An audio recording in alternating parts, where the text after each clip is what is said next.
नाही नाही तर मी करणारच नाही. माझी मूर्ती विसर्जन नाही होईल तरी चालेल. मी इथेच थांबेल. नाही ना, मला इथे वाट्या पाण्यात विसर्जित करायची आहे. आणि कोर्ट का सर, कोर्ट का फक्त आमच्यासाठीच आहे का? 364 दिवस होणारं प्रदूषण दिसत नाही का मग कोर्टाला? कुठलीही प्रक्रिया न करता महापालिका पाणी याच्यामध्ये सोडते. माझ्याकडे एनजीटीचा ठराव आहे सर, त्याच्यामध्ये आपल्या कल्याण डोंबिवली महानगरपालिकेचं नाव आहे की कुठलीही प्रक्रिया न करता सांडपाणी गाडीमध्ये सोडतात. मग ते नाहीये का प्रदूषण? आमच्या मूर्त्यांनी प्रदूषण होतं का तुम्हाला? एसओपीसी नाही, तुम्ही कोणाचं मला एसओपीसी काय घेणं नाही सर. मी तुम्हाला काय बोलतो, तुमचं जीआर असेल किंवा निर्णय असेल ते दाखवा. एसओपी हा महानगरपालिकेने केलेला.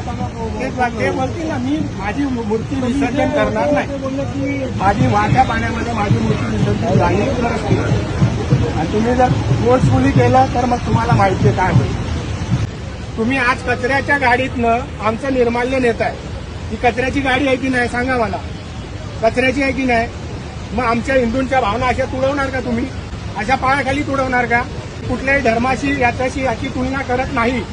मला माझी मूर्ती फक्त मला विसर्जित करायची आहे. ठीक आहे.